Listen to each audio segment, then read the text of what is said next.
think about it. One last one, I'm about to go. How do I therefore use your findings? One, they are not one-to-one. So someone could use that same model and produce those results.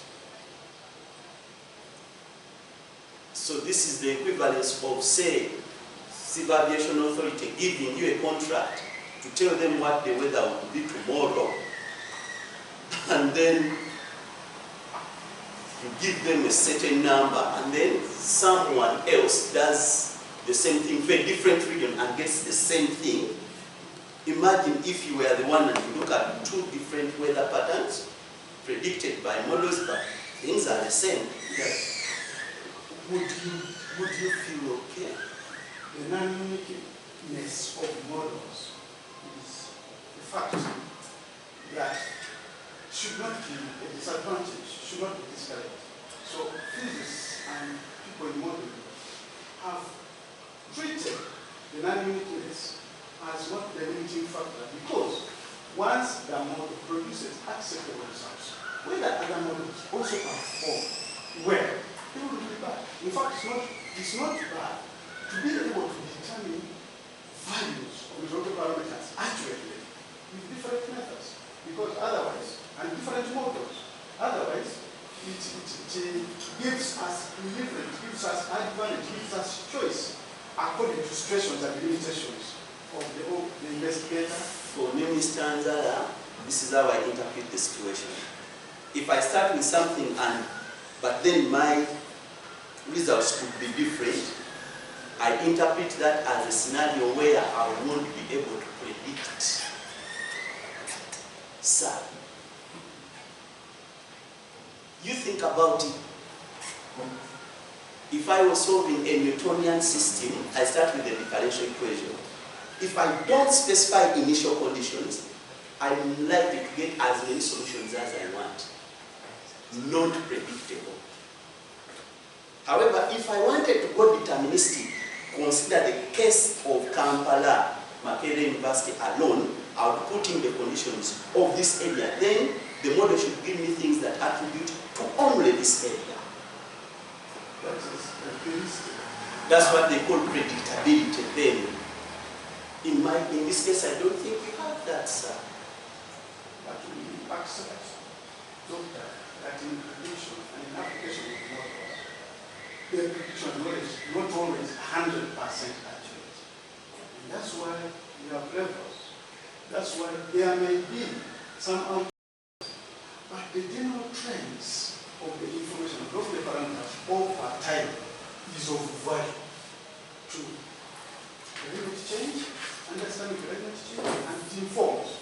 So, whereas in the process of yes, some values may not be predicted accurately. In fact, there are also some outliers. But when you talk about correlation coefficient being equal to 93, it means a large number of the predictions are good enough for use in a number of applications. Okay. So if you were given a chance to redo the study, what would you have done differently? What would you consider as the most outright revelation that you have coming to know now that you didn't know at the start of the PhD? Artificial neural networks? On this project?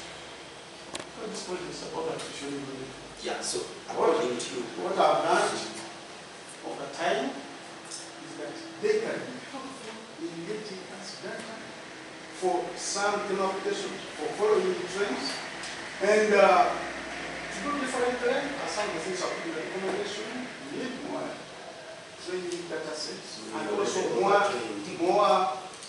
data from different localities, and also testing in different localities.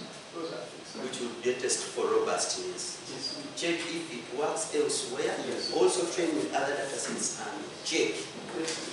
Otherwise, yes, the limitation, doctor, is that there are several stations with incomplete with data which has so many gaps that even when you want to say, let's also pick this data and train it, this training has those challenges. Equipment, we will have malfunctioned and have been left for long periods of time without repair. And that's why, where we get data sets that are more or less matching a good amount of capability, we use that to train. The other areas, we shall use them with expanding. In a research like this, there is room to expand and do more. Chair, Dr. Thank you very much. Thank you, Chair. And thank you, Nicholas, for the presentation. I have very few questions. I won't take so much of your time. And hopefully I will not vex you as much. I'll begin with what is connected to what Dr. Muchin is saying. The importance of you showing us, or proving to us that these were indeed global maxima, or global minima, depending on what direction you're looking at it from. It would be very important for you to include that in your report. In your report, all you talk about is, you say you chose the number of neurons that gave you the highest correlation coefficient. And you put me bias and you were doing positive, absolute positive, and also do rather root mean square error. That's what appears on those parameters, all taken into consideration. That appears in the table, but when you were qualifying for why you chose the number of neurons you chose, you only mentioned correlation coefficient. And that perhaps wouldn't bother me so much if you had not gone further on page, sorry, I think it is in section 4.4.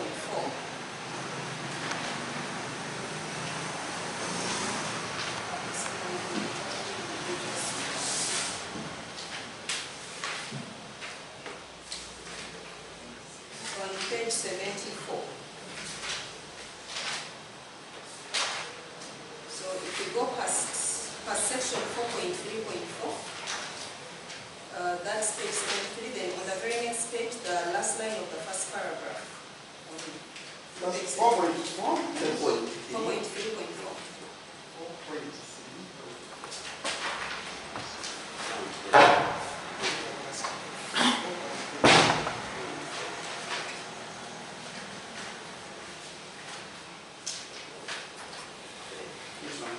Now go to the next page. That top paragraph, the very last line. Let's say the last two lines. The last paragraph. The top paragraph. Okay. So the last line of that first paragraph, the last two lines. You say, according to Asuero et al., correlation coefficient falls when the range of values is reduced. Okay. And I'll come back to that later in my last question. And then you say, this implies that correlation coefficient is not the appropriate performance analysis tool for this type of categorization. You depend on it to choose the optimal number of neurons, but then you contradict yourself and you say, it is not appropriate. You need to revisit that. And this stood out specifically because in each and every objective that you listed in your results, you put correlation coefficient on a pedestal after having made this statement. That makes your thesis or your hypothesis shaky. Do not contradict yourself in your own work. We want to know what is your voice. As far as this subject is concerned, what is the voice of this researcher? But if this researcher is contradicting themselves within their own work, if you'd like to, if you found something, okay, that is contrary to what you found before, you can publish two separate articles and say, this is what we have, this is what we have. But a thesis is your line of hypothesis. It's something you're giving us your voice. This is my opinion. Okay. So please take note of that. But yes, include the graph that justifies why you chose the number of neurons that you chose. and not just for your own, not just to make your voice hard or to make your work robust. But remember, scientific work is supposed to be reproducible to a certain extent. That's also why you were told to present some your data in the appendix. Someone should look at your work. They do not have to necessarily get the exact same results, but if they follow the procedures that you follow, how are they going to follow them? By you giving the detailed explanation of what you did, what you did, and how you did. If they follow those procedures, they should be getting results that agree with your results to a certain extent. Okay. But they will not be able to do that. Why? Because you leave out information. Key information. Okay. So that is very key information. Please include it and remove contradictions to yourself. Yes, doctor, it looks less, say, a contradiction, but I thought I was making an observation that when one has a data set, I think we divide it in categories. Then the correlation coefficient is affected. Not that we are there. It is a bad thing. If the data is not categorized, the correlation coefficient is altered. But remember, you categorized it simply because you wanted to explain why before that it was generally low with the larger range. I would suggest you explain to us. I guess this goes back to the physics. Why do you think for these particular conditions, the model is behaving like this? Don't just say, oh, you see we have a narrow range, so correlation coefficient is not giving us what we want. Then find what will give us what we want to find out. You get it? Yes.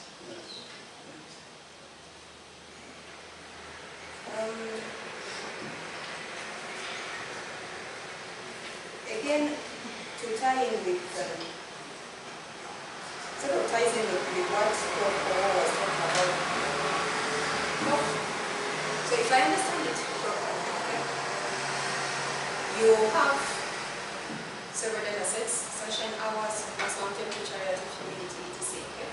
These have been measured, right? Yes. You get 90% of that data, okay? Put it in a feed forward. It develops the neurons, gives you the solar radiation. Okay? You compare that to the data of solar radiation that you have to see if it's making the correct predictions. Am I correct? Yes. Then, in the inverse step, you feed in the predicted solar radiation values or the measured solar radiation values. And you see, that means you have a data set, say 100 data points. Get 90 of them, and leave the other 10. The other 10 should not participate in the training. The 90 of the 100 are used in the training until the neural network lands. Then you say, okay, does it land? It appears fast. Yes. Then it tests using this other. Also, the test is still done on the forward part. The testing is done on the forward part. 90% you train to get solar radiation on the forward part, okay? Then you get 10%, you feed it in, and you get solar radiation again, right? No. The 90% is used in the training of the feed forward artificial neural network, whereby you feed in, say, sunshine hours to get solar radiation. That process is done as aggressively as possible. That training, yes, you test it to see that the neural network really tries to run as much as possible the relationship. Then, that neural network is frozen. This number of neurons in the hidden layer, at this level of the spread in the clusters, it performs well. Then you bring and see that if it is performing well enough, yes, let us use this new data of a similar time in a similar environment. Which is the other 10%. The other 10%. It is now used in the inverse testing to retrieve parameters.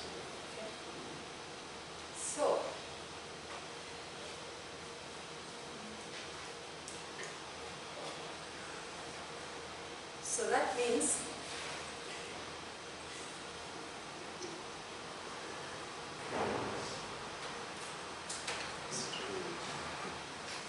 this is quite interesting. So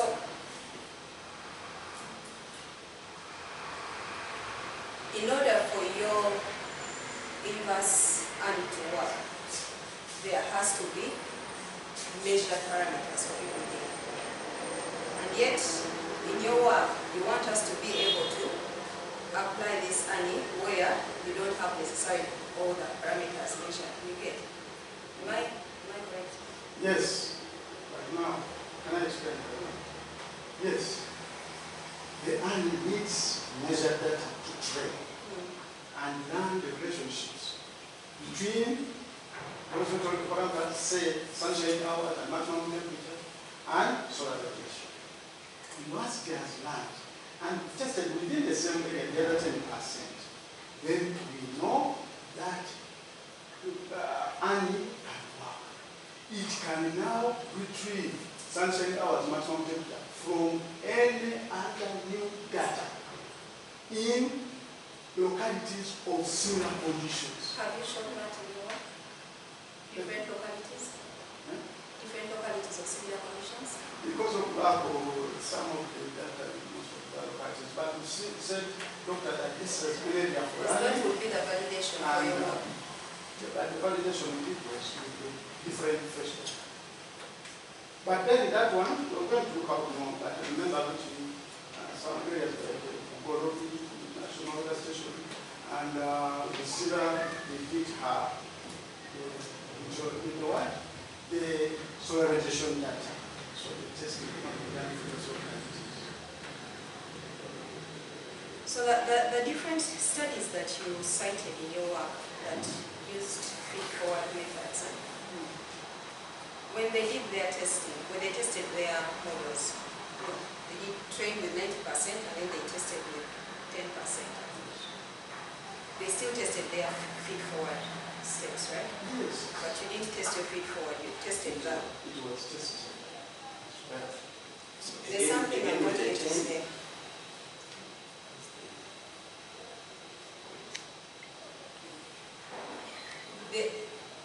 That is like a two-in-one question. You trained your feed-forward algorithm. Okay? You flipped it on its head, and you did the testing on the flipped part of the algorithm.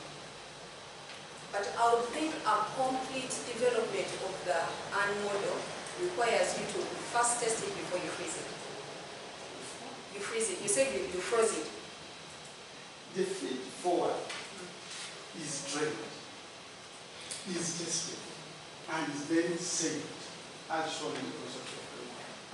And then we use that feed forward on new data, and it retrieves the Okay, where did the new data come from? Because from your previous explanation, the inverse only dealt with the other 10%. If I remember correct, what you are saying.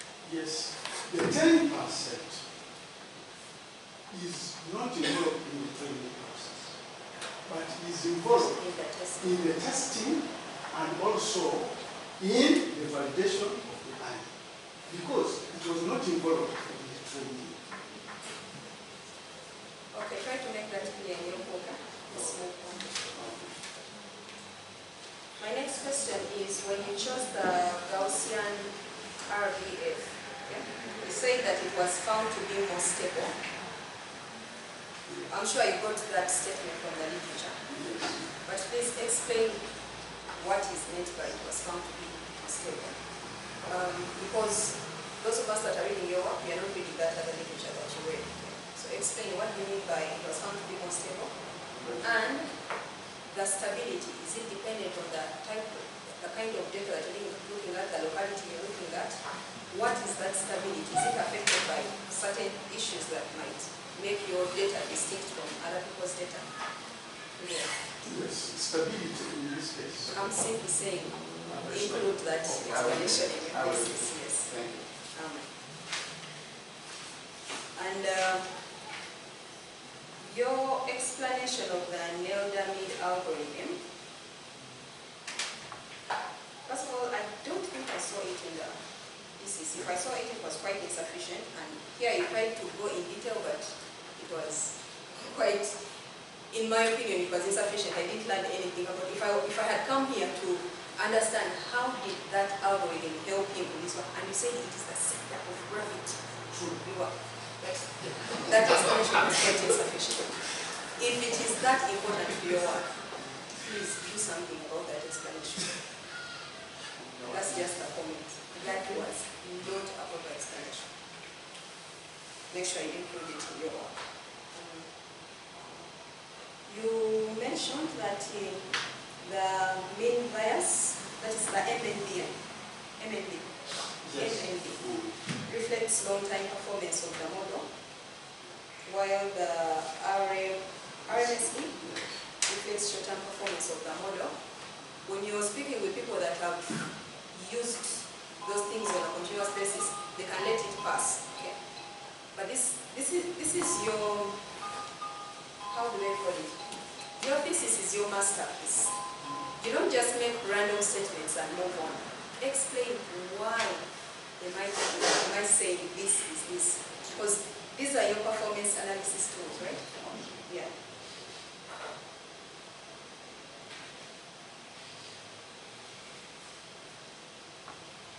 And then on slide 45, this is just basically an example of something that happened throughout the book, from what I noticed. You did not attempt to explain. You can put slide 45. Is it slide 45? The slide where you had the rainfall parameter having a very high marking. It was a tip. Just keep going back. I think it had 200 and something. Yes. Yeah, slide 34. Okay, I added one to each. So, you can see 255 is, if we call it an outlier, would even be undermining the word outlier. That is outrageous. Okay? But no attempt at explanation was made. Okay? You just said that's how it is, I'm moving on. This is clearly showing you there's something going on in there. Maybe in the way you, perhaps the optimization could have been different, maybe the function you could have used could have been different. I don't know, but try to explain. I don't find any discussion of these things in your book. Talked about cloudy days. I also talked about rainfall days. But rainfall and cloudy days are close to each other. They make the performance of this model not so good. This is an area where the model did not perform well. And that's why we need to think about it. But I feel it is as a reality of a research that you can take the model working in for some parameters quite well. And that's what we check, that's what we use. It may not work for certain parameters there, like gravity and rainfall. And yes, when you get like this one, then it will not be used for that particular case. And that's where it is part of the recommendations. There is need to try and find, do more work to try and see how we can get better performance results from there. So, would you please just, in your results and discussion chapter, whenever you present the results, don't just tell us which is basically what you did for that chapter. We get this number for this, we get this number for this is high, this is low, but how you attempted to explain to me now, try to do that again, okay? Try to explain to us, because that is the whole point of your thesis. Anyone can go and plug numbers into MATLAB and give us results. Okay. What sets you apart is what you're deriving from this and what you want to drive home. Okay. My last question is on slide 39.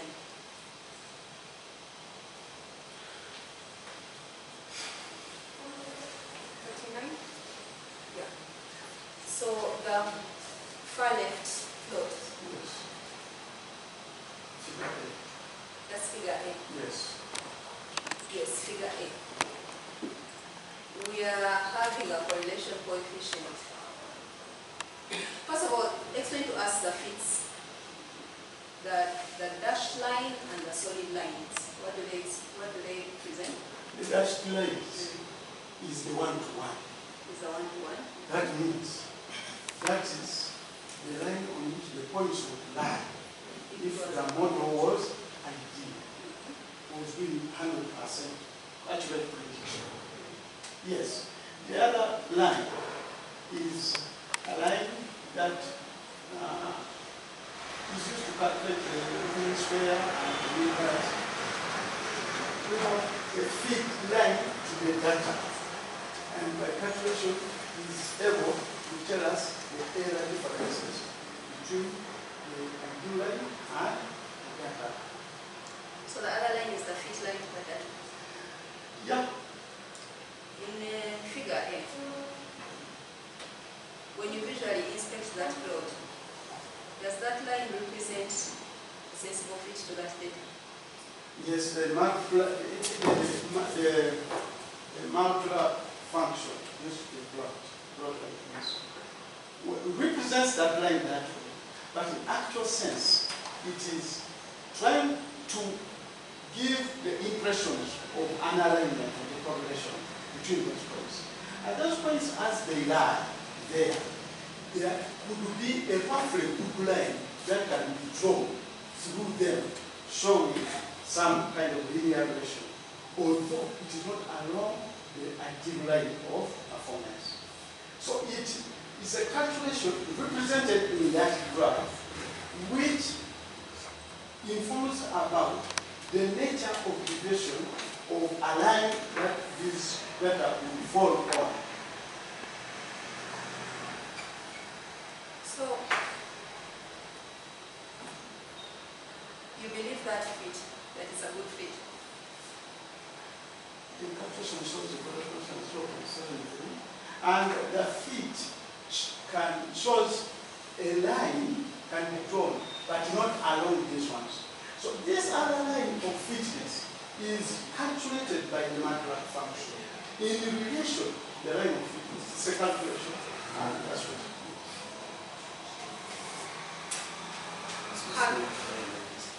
Yes. So it's not necessarily a line of best fit. Yeah, but it's showing some relationship of the parameters and the errors.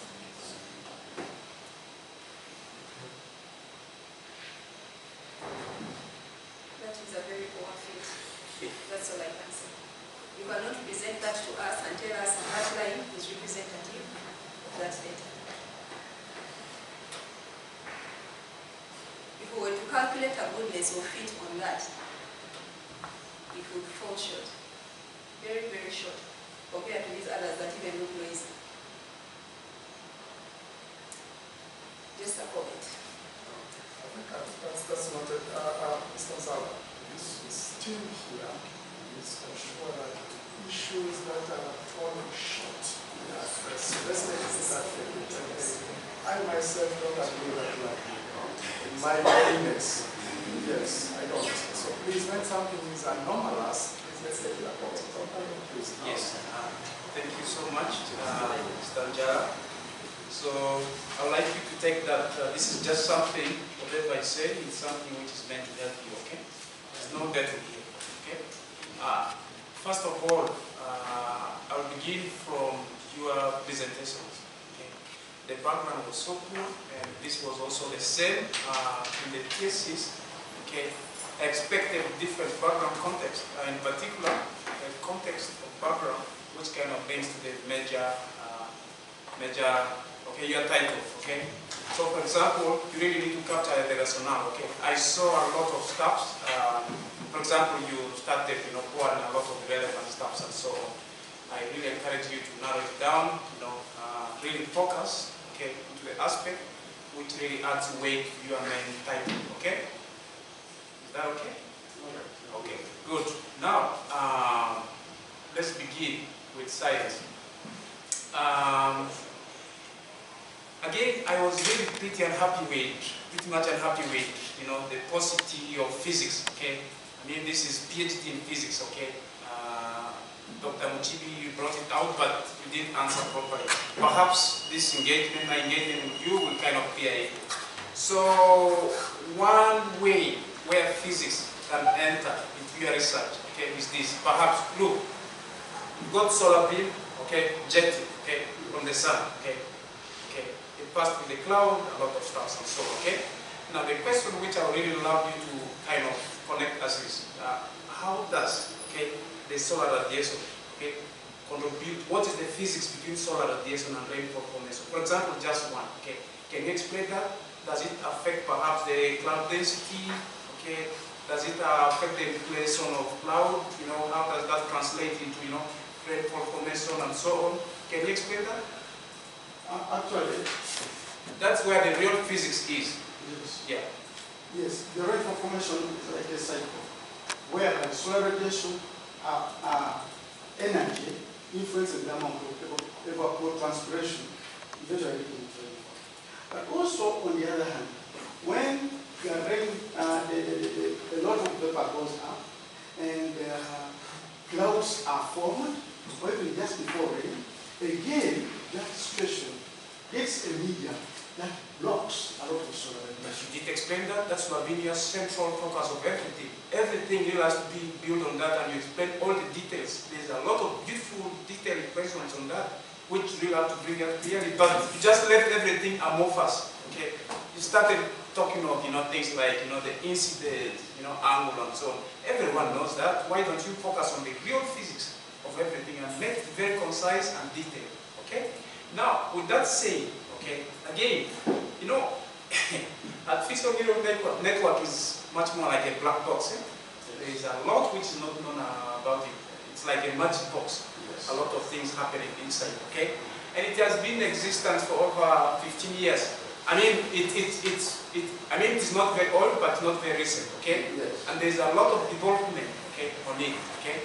Now, in physics, okay, if you just, you have a data, okay, then you feed this data into your artificial neural network, okay, it doesn't really add a lot of weight.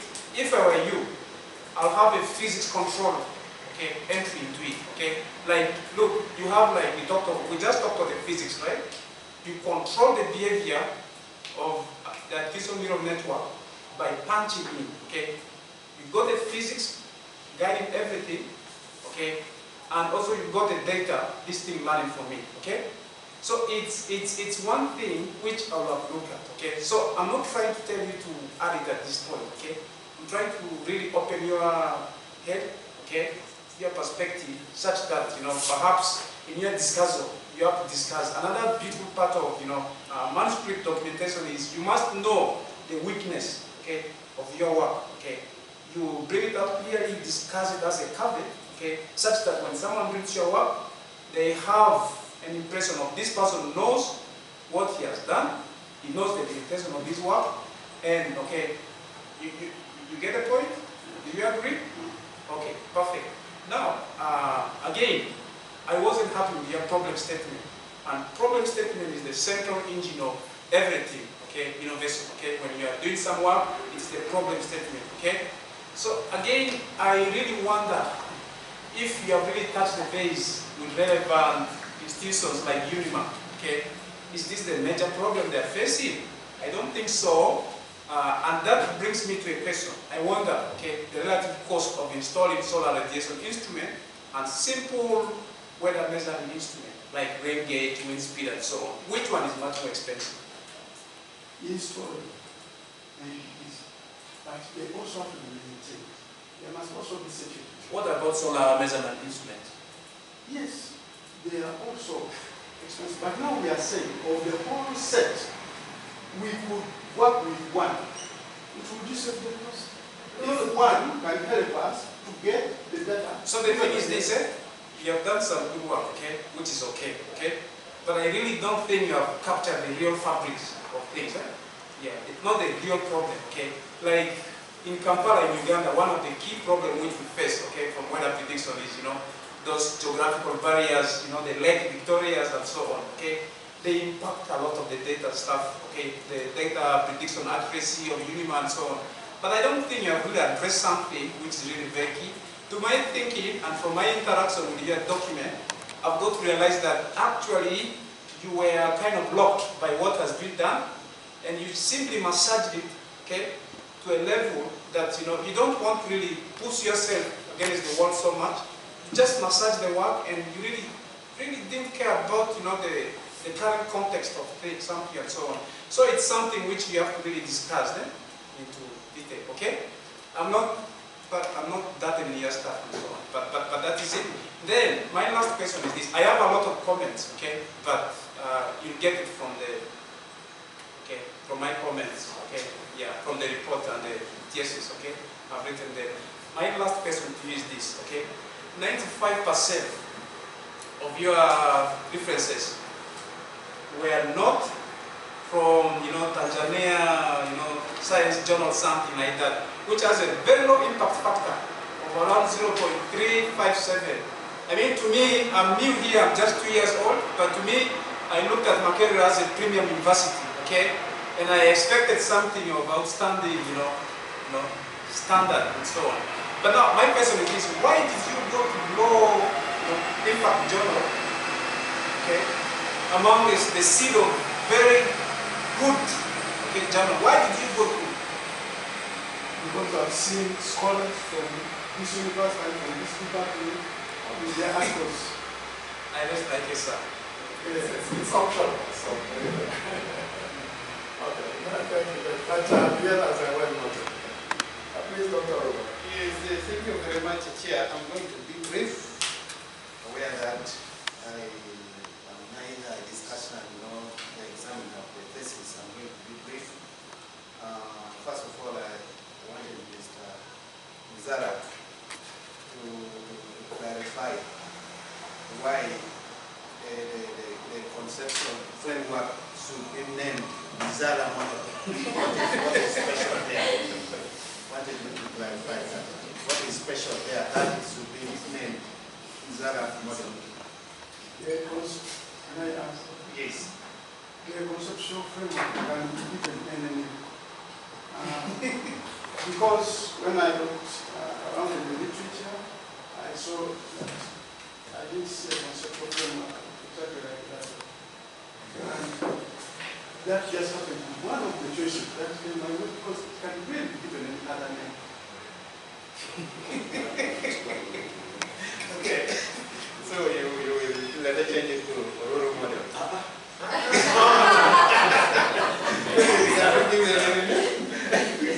Okay, yeah. So I'm not surprised that your abstract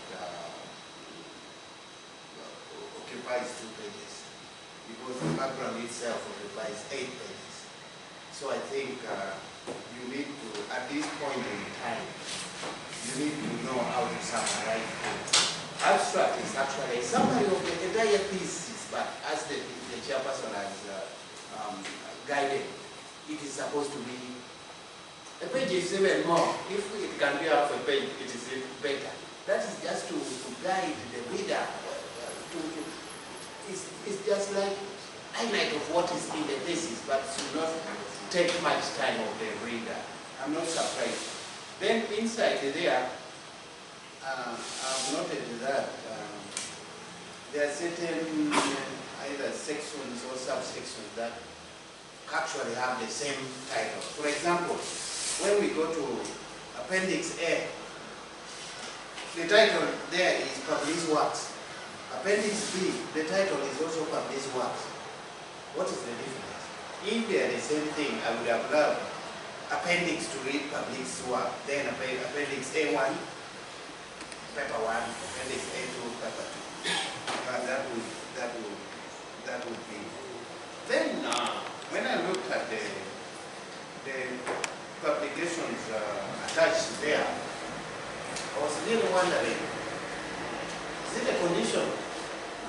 really, for somebody to qualify to be awarded a PhD, he or she must publish.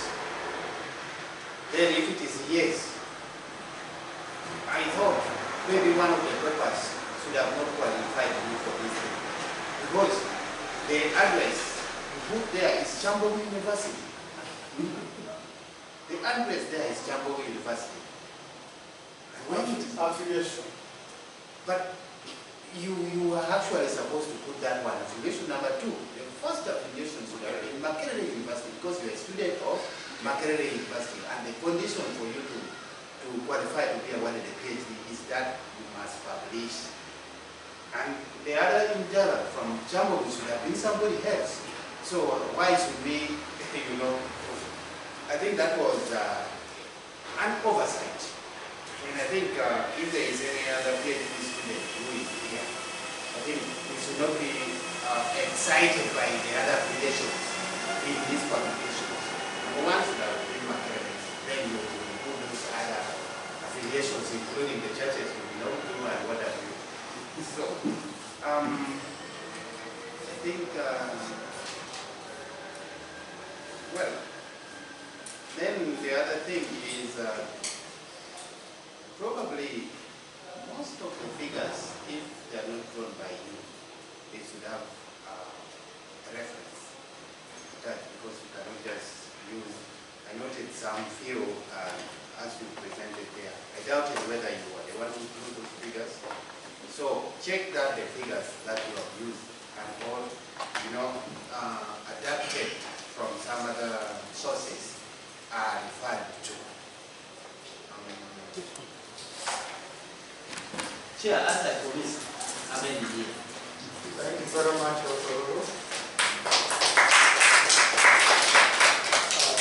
So, let's have a channel for this. Thank you, Chair, and thank you, Nicholas, for developing this model.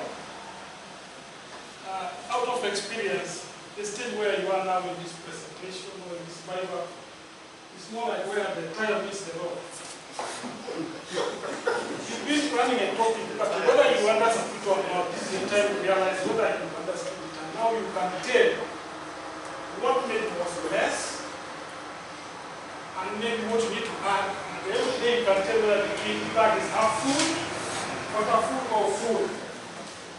So I also want to make my contribution on two perspectives I'm actually doing on where the discussion of the day stopped.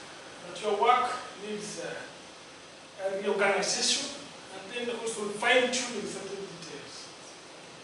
Now, I am basically saying there are two parts. One, to check whether you are knowledgeable in your writing. What you are writing, is it credible? And then the other is to check on your reporting. You have results. Are you reporting in a scientific way? Or are you under-reporting? Or you are reporting, exaggerating in some areas?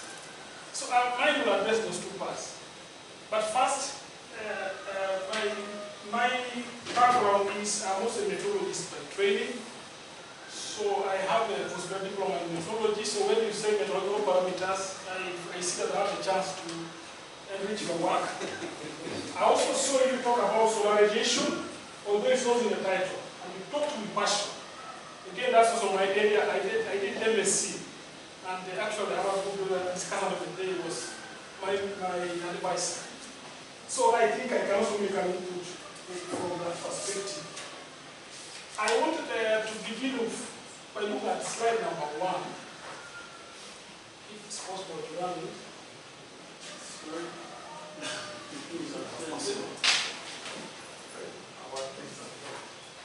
It's impossible. Maybe after trying, I can make this first possible remark. I noticed that you have started immediately. You need to have some background on meteorology and then also solar radiation, in addition to the other physics, computer science.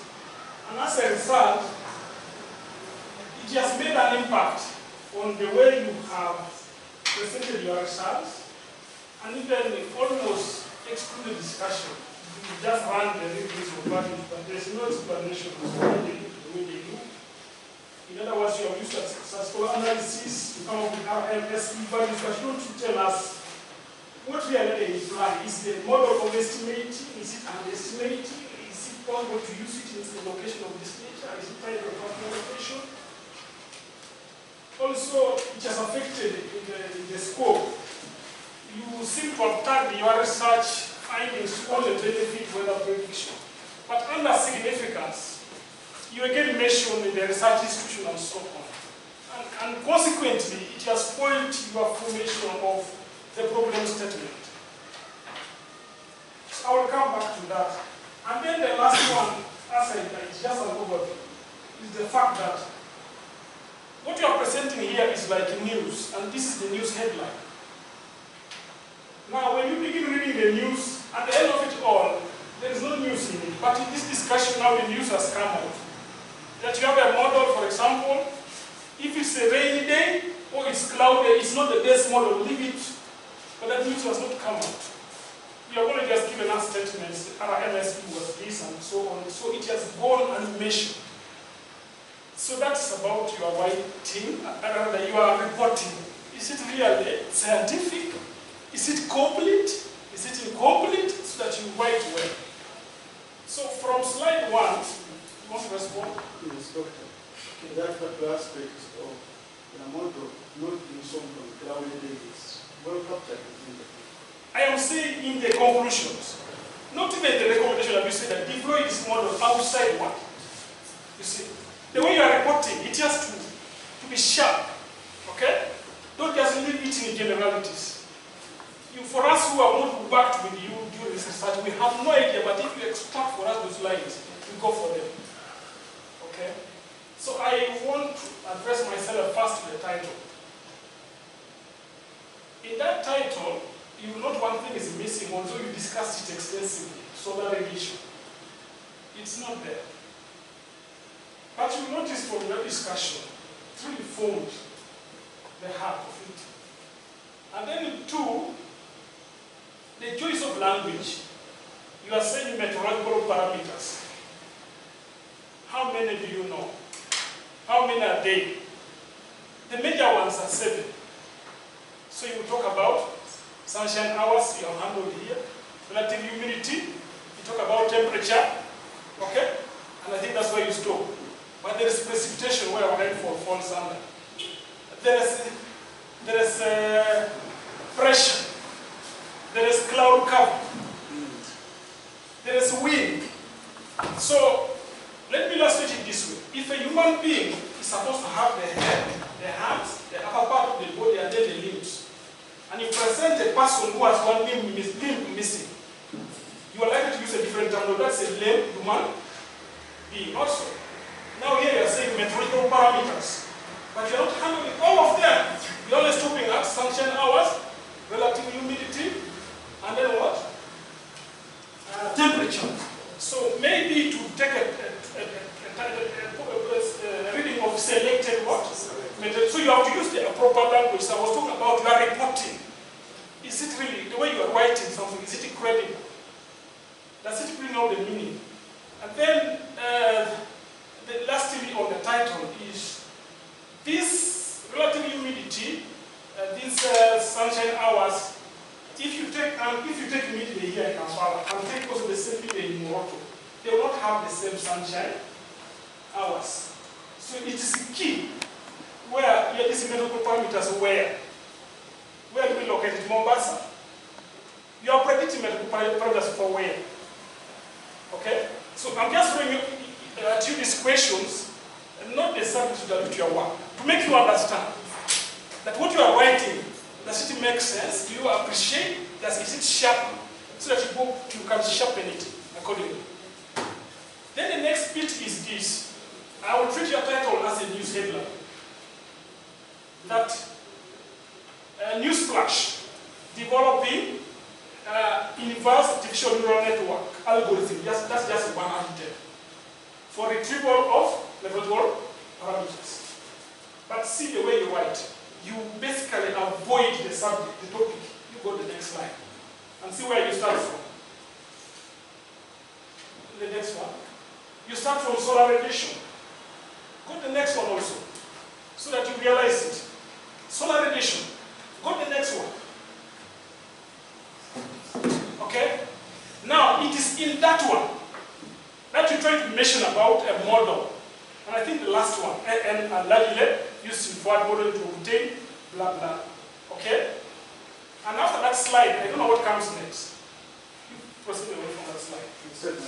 Imagine. So you go back that slide. So do you now notice that your title has artificial neural networks? You never mention what it is to us. We have not come from the same field of science. But you just leave it hang there. You mention methodological parameters, you don't mention to us what they are and which ones you are handling. So it leaves me thinking maybe a methodological parameter, some of them include a hole, okay, a slasher, and so on. So in your reporting, you should try to be targeted and avoid being carried away by solar radiation. Is exciting to write about. There's a lot of literature, and I don't think I've written all. So I'm just saying, you go back and write within what your title captures. Okay? That will enrich your writing and reporting. The other is now to address your problem. You got the problem statement. I thought this would be your problem. Going by your responses to the questions asked here. In this case, it reads like the problem is lack of measuring instruments to provide the data, correct? Yes. But in your last statement of the background, you argue that studies have been done to develop prediction what? Models. And those studies are basically forward. Alright? And now what you're now providing is what is missing. Which is what? Backward. And this is what you are doing. But you have run away again to equipment. Those people also started their study arguing that there is no equipment. Now, the first person who started that, the second researcher now, should dig into where the previous one stopped.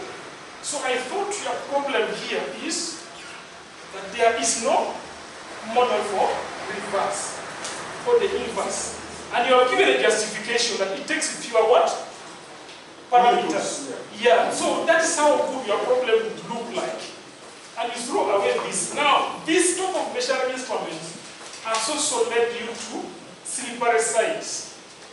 One of it is you've tried to target to, there's the last sentence there, the discussant applauded you for that statement. But I have a problem with it. What are you doing here? You're providing for me data for solar and sunshine, hours, data for relative humidity, data for temperature.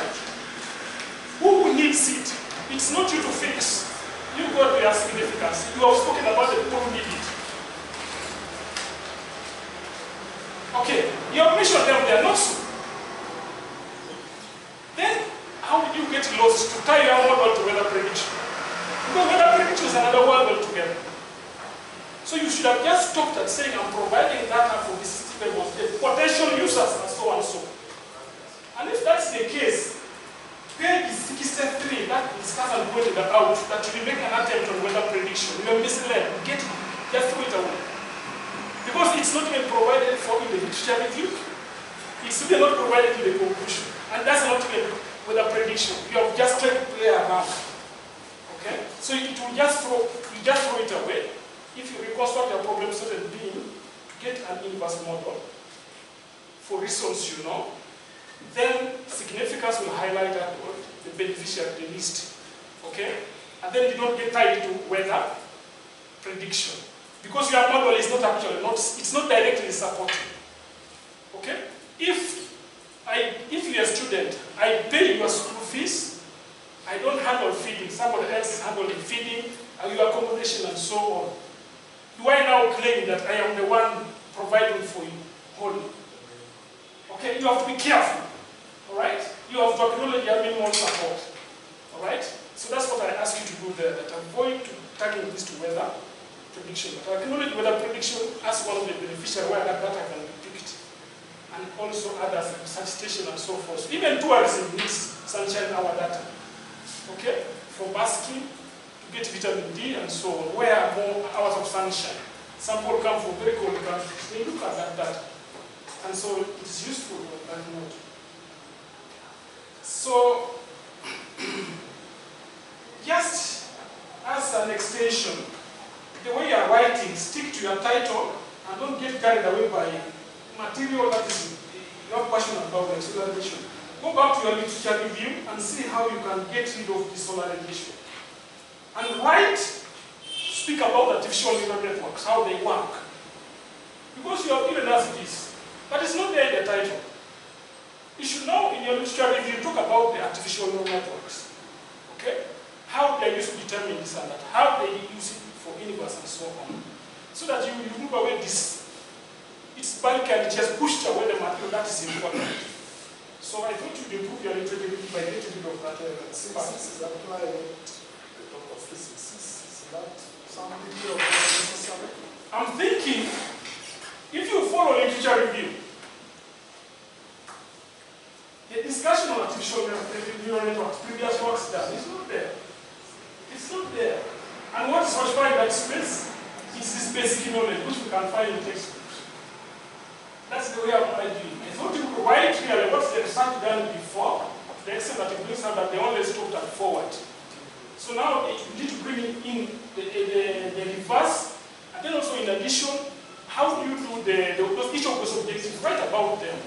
How do you do the forward prediction? How do you do the other set, that is the third objective? That's the way I'm thinking. But your devices with you, you will handle that. Okay. I think now I can add this. I have handled problem statement. You go to objectives, just to help you correct the way you write objectives.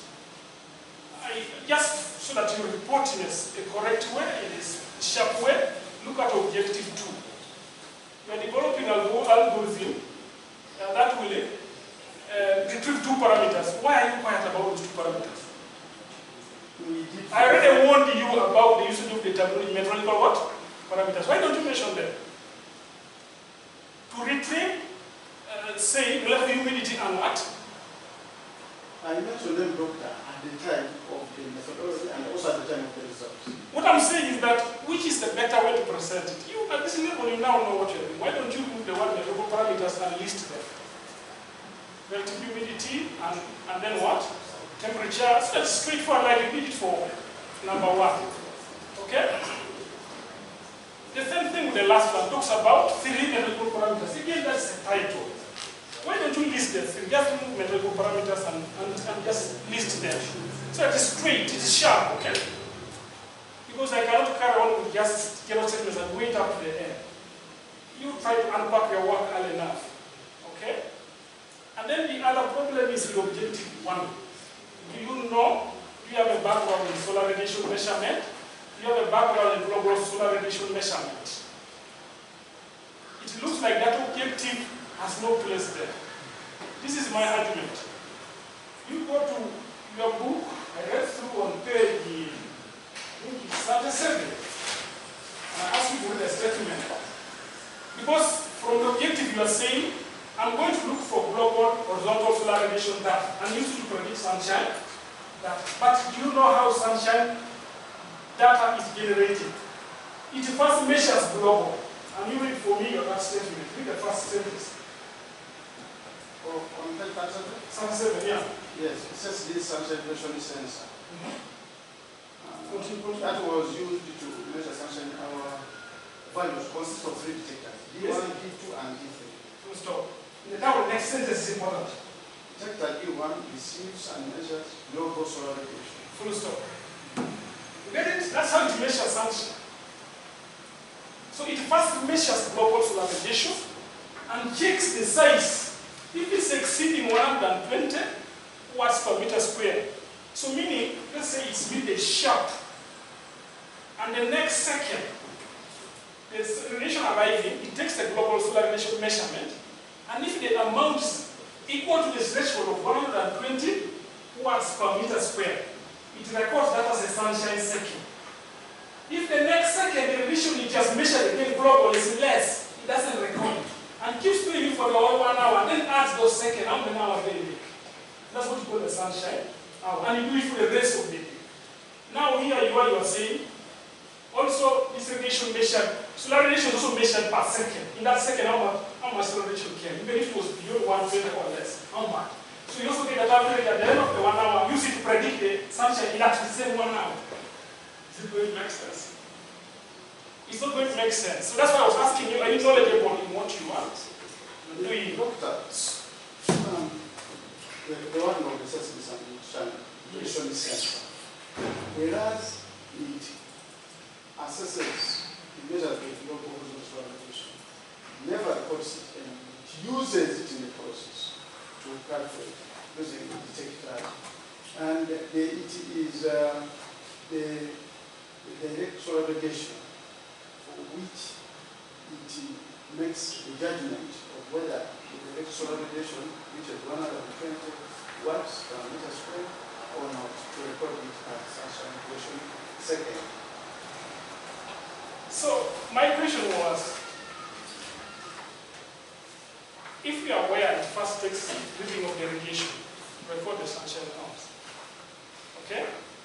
And the data you're using for the radiation is what? Is it average over 1 hour or average over 1 day?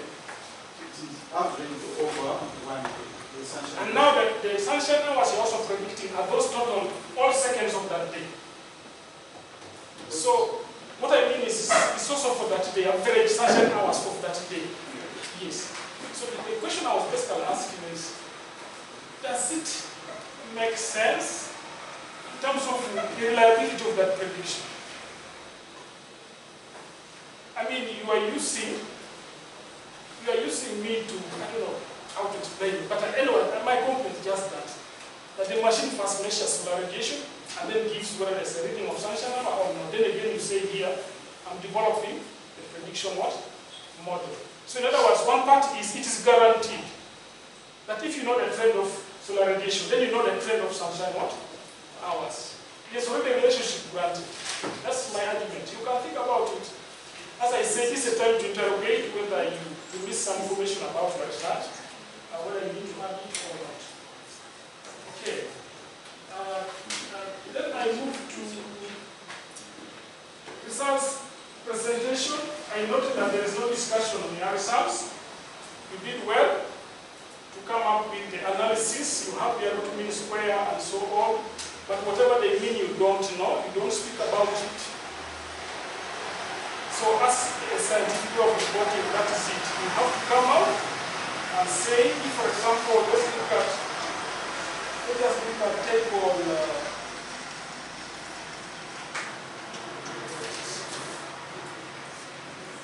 you go to table, one of the table of results. Let's just focus. Makes a comment, let him get it. Okay. And you can even just stop there. You can even just stop there. If you look at the column of root mean square values, do you know what they mean? Do you know the range which you are looking for? You wanted in which range? That's what the model has given you, but wanted in which range? The acceptable one is what? 0 to what?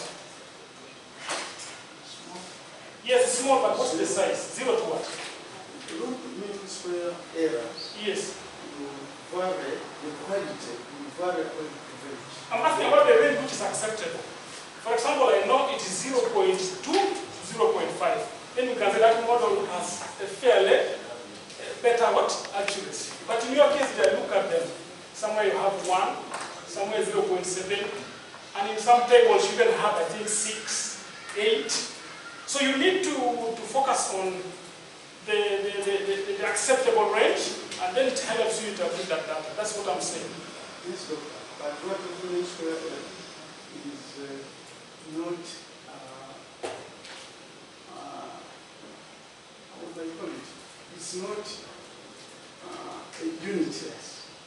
And therefore, it's dependent on the units and the values range within.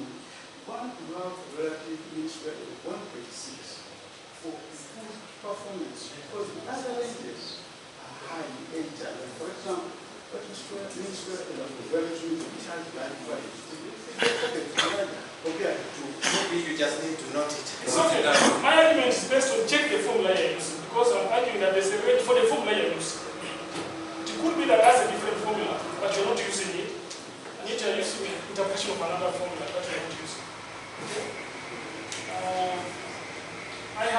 pointed out, if you go to your conclusions, the conclusions are not sharp. Why? They are not sharp because in each of the objectives, you finish without the conclusion. Even when you come here as a student, your conclusion that you finish here is a certificate. That will tell whoever sponsored you is how you fared. But all you have is just results. This is how it goes, this goes, this not. There is nothing. So you need a conclusion of which was highlighted, I think, earlier also by the discussor. Those conclusions are the ones that input on the final what? Chapter 5 of conclusions. Okay? And I think the recommendations is the other last item is I will split with you that you should also be able to tell us that this model is suitable for this area. For example, you mentioned and avoid using when it's on a cloudy day or what? Say a rainy what? Day. So that should come out in your recommendation. That this model may be deployed, this one may not be very good. Okay? That's the news we want. I end there for now. Thank you very much. Yes, that has been prolonged, but as you're aware, we need to maintain the quality of our outputs here. So we cannot cut short some of these issues. So when there are issues in place, we will address them. So let's move on to public, please. Any comments in the line start with? I know we are tired and exhausted, but it's an examination process, and we need to go through the process. Yes, sir. Thank you. My name is Katongo Daniel, and I'm a PhD student. That's great. Now, I also wish to appreciate Mr. Ndara for the wonderful work done. We have weaknesses, but yes, the work is wonderful. The way I presented. But my question is, when I looked at your data score, you collected it from 2 stations. You collected it from the Department of Physics and down there in the medical station of the university. When you look at the separation distance with regard to the whole county, these 2 points may be looked at as one. Now, if the model you are developing is to predict these other parameters, where the input parameter is the zone radiation, it's only going to work for a point in Makerere Classic. In other words, Uganda National Meteorological Authority, through the term Trans-Africa Hydrometeorology, have about 56 weather stations with the atmosphere 1 sensors. And those sensors measure all the parameters. Doctor was mentioning 7 of them, but atmosphere 1 has 9, all of them. And data is available since 2015 up to now. If you want it at minute intervals, you get it. 5-minute intervals, you get it. 10-minute intervals, you get it. It's already stored. So my question is, why did we use all the data from Makerere universities and maybe don't sample from different stations spread across the country?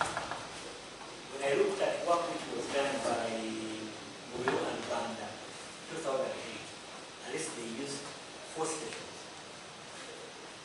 Why did you use only 1 from Makerere university? That's my question.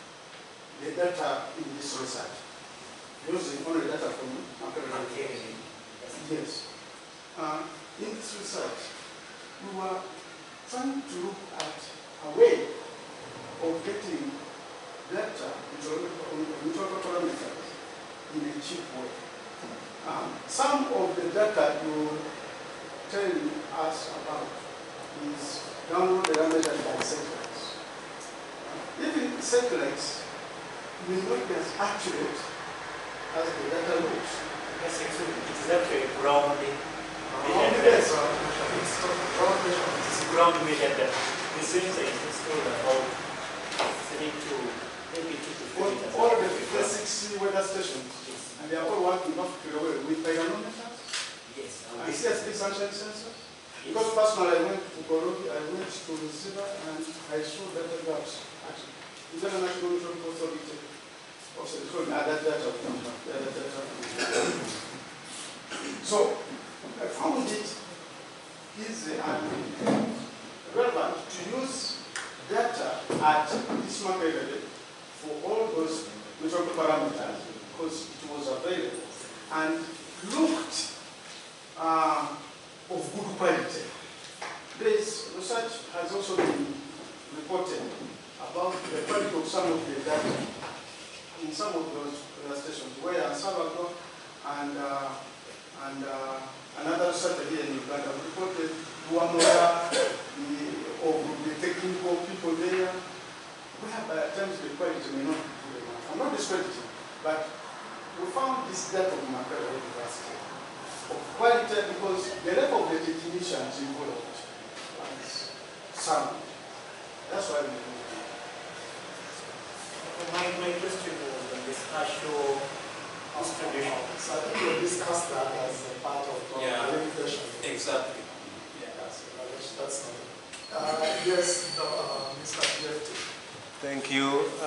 Benon Fred Tunamosko. I've been a cameraman, but now I want to ask. First, I want to thank Zara. Today, he kept time in presentation, and he finished when we all were ready to see him finish his presentation. I thank you for that.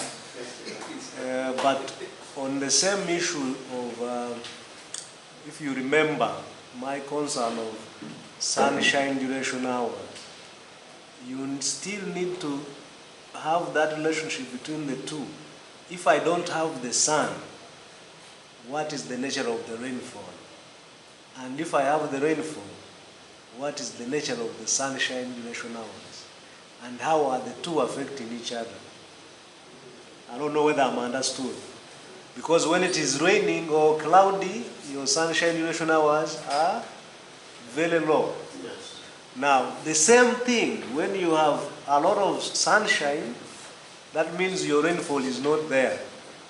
But then you are saying the solar radiation is the cause of the rainfall, because of perspiration from plants and evaporation from the water bodies, or whichever other evaporation takes place. So, which one facilitates the other easily? Is it the if I had a long sunshine duration hours, should I expect rain? Because now I expect to have had a lot of evaporation taking place. Now, if I have a cloudy day, does that mean exactly I had a very minimal sunshine duration hour?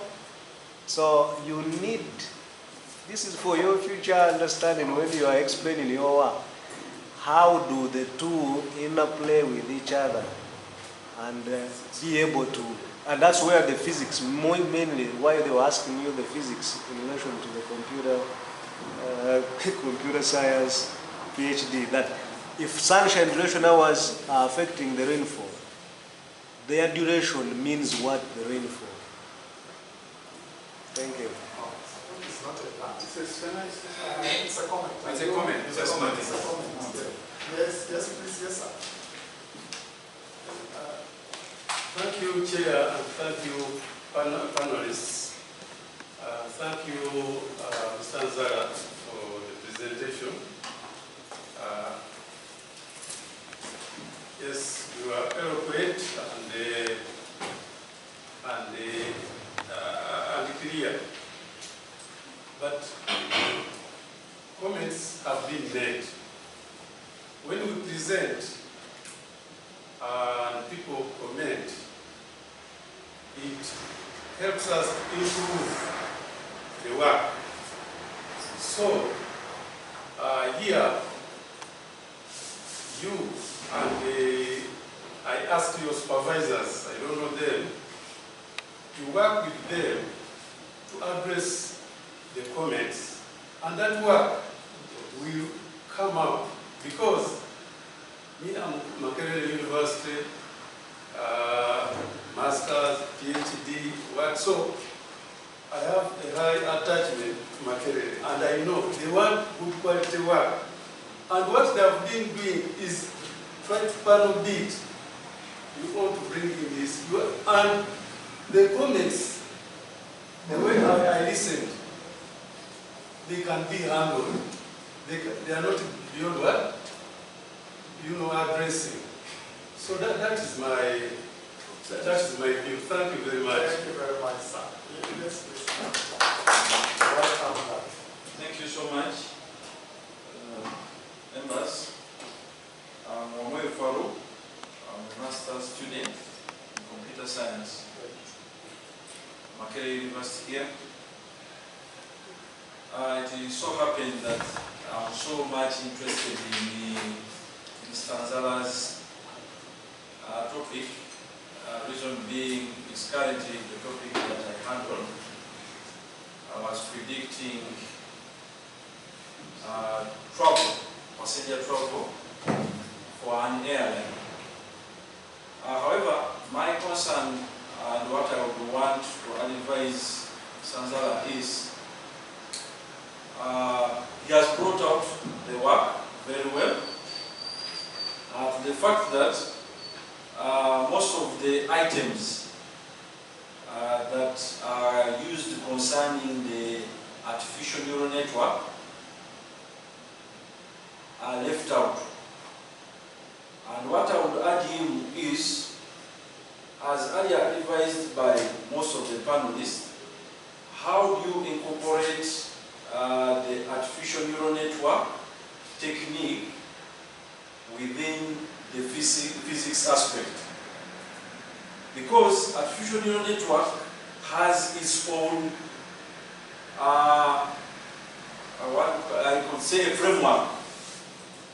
It involves many steps. And one of the steps that he had talked about was measuring the forward pass. But you need now to explain how you bring in the solar radiations with issues concerning loss computation. You talked about the bias. How do you correlate the bias? Because the bias goes with the loss function. And here with the loss function, we try now to predict, try to see how can we train our model.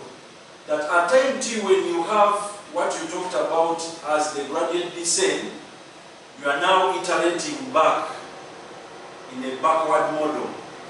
So now there a question comes in where one of the panelists was now emphasizing, he couldn't get your model whereby you have, at the end you have an output, then as you try to do a reverse iteration of the output, again there is that, how the weights that are so many. So you need to try to move out and try to see how do you correlate the stochastic gradient descent with the work, because that one for it involves in updating the neural networks parameters, and you have talked about the epochs. Then, besides that, maybe you need to correct me very well if there are other activation functions that are in the physics perception that are different from the real activation functions that are used in the AN. I can give you an example. The AN has almost like 4 activation functions. Talk about the hyperbolic tangent function, the linear function, the rectified linear unit, then the sigmoid function. I didn't hear about that. Maybe in physics perception of the AN, there are other functions that are brought about.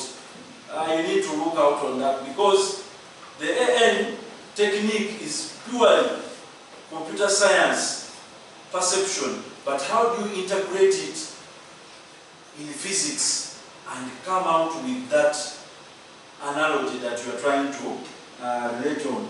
Because each function deals with the kind of data that you are applying. Because you can apply, let's say, give you an example of the softmax activation function. That one deals with multi-class predictions.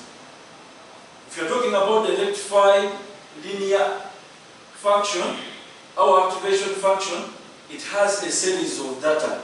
Because at the end of the day, in our AN, we are looking out of how do we correlate with the non-linearity of data. I mean, if the data was linear, then we would just be working with the matrix formula. You just multiply and you have your weights, and at the end of the day, you have your activation. So those are majorly my concerns, that you try to correlate, see a way how you can apply the AN that is known out. And I saw one of the panelists was saying, what evidence or what proof can you give us not to give you a PhD in computer science? And that is basically what we are looking out. Otherwise, thank you so much for the good work done, and we look forward for the best. Thank you very much. So basically, customize your usage of AN to satisfy your local requirements, so that we don't have to struggle to see the relationship. Any more comments? No online, please. Any comments? Thank you for sticking with us. Maybe not. I don't see any hands or anything. Okay, so I think since there are no comments, I will request that the public excuses us for about 5 to 10 minutes, so that we can deliberate over this presentation before we make a final verdict. Thank you. We'll do the same in public online. We shall go off to deliberate for 5 to 10 minutes before you can join us.